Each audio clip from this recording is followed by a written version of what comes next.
Hello viewers, welcome to my YouTube channel. Get ready for heart-touching stories. Don't forget to subscribe and let's begin. The cafe was quiet the way November mornings tend to be quiet, not peaceful, but hollowed out like something had recently left the room. I had my usual corner table by the window, the one with the wobbling leg that I'd learned to compensate for over years of nursing coffee and watching strangers pass on the wet street outside. I was a creature of routine. Order the Americana, open the notebook, write nothing for 2 hours, go home. Some people call that writer's block. I called it Tuesday.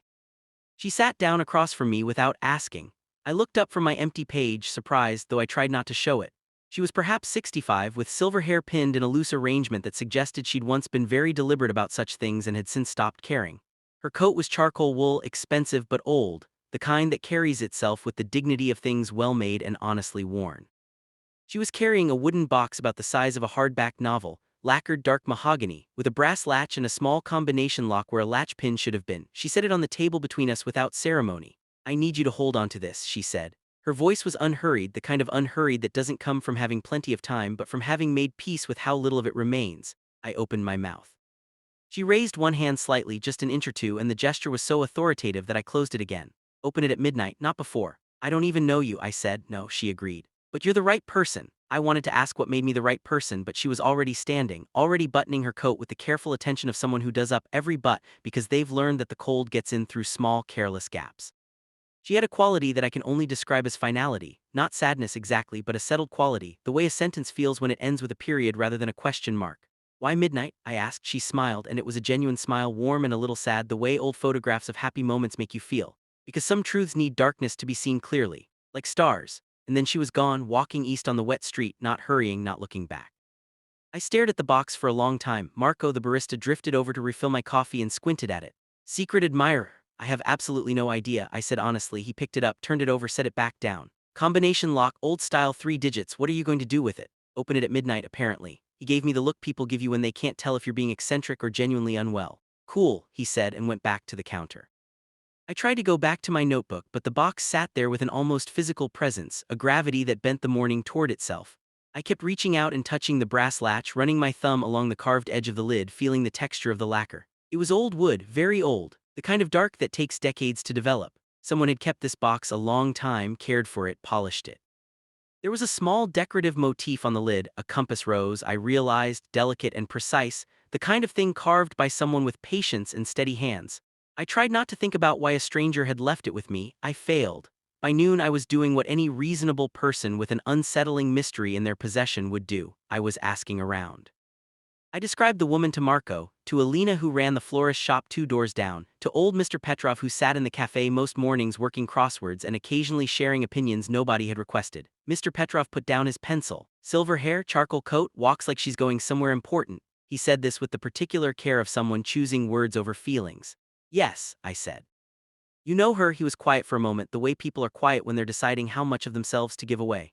"Her name was Eleanor Marsh. She used to come in every morning maybe 10 years ago before she got sick." He picked up his pencil again but didn't write anything. "She moved away. I heard she came back recently," but he paused. "She's not well, the cancer came back." Something settled in my chest, cold and heavy. "She had a daughter," Mr. Petrov added. "A falling out years ago. The daughter lives in the city now, works somewhere on the north side." He looked at me steadily. "I think Eleanor came back to sort things out." Looked down at the box in my hands. "I found the daughter by early afternoon through a small act of journalistic instinct and possibly mild social transgression. Her name was Clara Marsh. She was 38, an architect, and I found her because Mr. Petrov remembered she'd won some design award a few years back, and I searched the firm name he half recalled and found a team photo, and then I felt genuinely strange about how easily a person can be located when you have the faintest thread to pull. I almost didn't call. What would I say? Your estranged mother left a locked box with a stranger in a cafe and asked me to open it at midnight. It sounded laid out plainly like the premise of a peculiar horror film, but I thought about Alina walking east on the wet street, buttoning every button, that smile like a photograph of happiness. I thought about finality. I called. Clara Marsh answered on the third ring with the clipped wariness of someone who doesn't recognize numbers. "My name is James," I said. "I'm sorry to call out of nowhere. I think I met your mother this morning." Silence, long enough that I thought the call had dropped. "She left something," I continued carefully.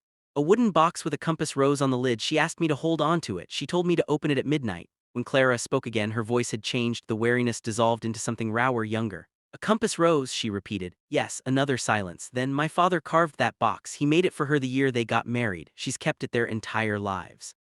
Her voice was careful in the way voices are when they're carrying a lot of weight and trying not to spill it.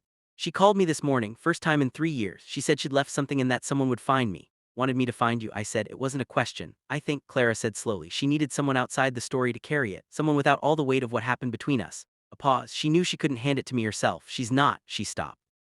Started again? She's in the hospital on Clement Street. She checked in this morning after she came to wherever you are. I sat with the box all afternoon, this small mahogany rectangle that had apparently held together a marriage, a family, a history I knew nothing of. It felt different now, less mysterious, more tender, more terrifying in the particular way that other people's grief is terrifying, not because it threatens you, but because it reminds you that everyone around you is carrying something you can't see. I met Clara outside the cafe at 9 that evening.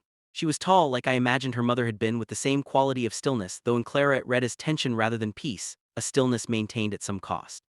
She looked at the box for a long time before she touched it. She would have known I'd never open it if she gave it to me directly, Clara said. I would have set it down, put it in a corner, let it become furniture. That's what we do with things that hurt. She traced the compass rose with one finger. But a stranger has no reason not to open it. What happened between you? I asked, because I am professionally and personally unable not to ask. She shook her head. Not refusing to answer, I thought more like the answer was too large to carry through the door of a single sentence. She blamed herself for things that weren't her fault, she said finally. And I let her because I was young and I needed somewhere to put the anger. And then time passed and the letting her turned into a wall and she exhaled. We ran out of good moments. We sat with that for a while. At 11:30, I walked with her to the hospital.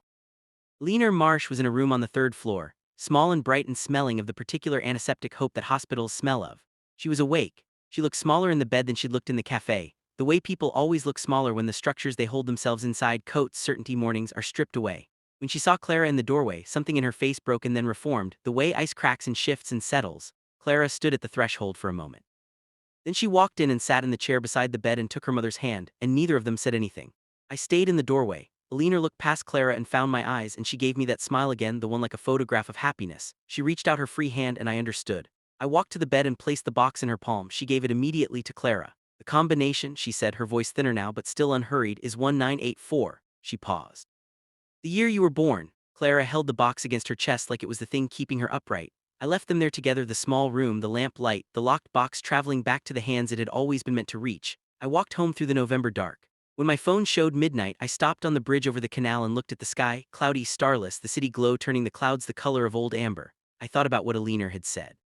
Some truths need darkness to be seen clearly. Like stars, I thought that wasn't quite right. On a cloudy night, the stars aren't visible, but they're there. They're always there. They don't need you to see them. They just need you to stop pretending the sky is empty. I never learned what was inside the box. I decided that was the correct outcome. Some things aren't ours to know, we're just the bridge they have to cross to get home. The next morning I went back to my corner table, the wobbling leg, the empty notebook. Marco set my Americano down and nodded at the empty table across from me. No mysterious stranger today, he said. No, I agreed. But I opened the notebook and for the first time in months I wrote something. Just one line, but a real one, a true one, the kind that pulls the rest of the story after it like a current pulling a boat. I thought about Alina buttoning every button on a charcoal coat, walking east, not looking back. Some people spend their whole lives building the courage for one morning. I thought she'd spent hers well.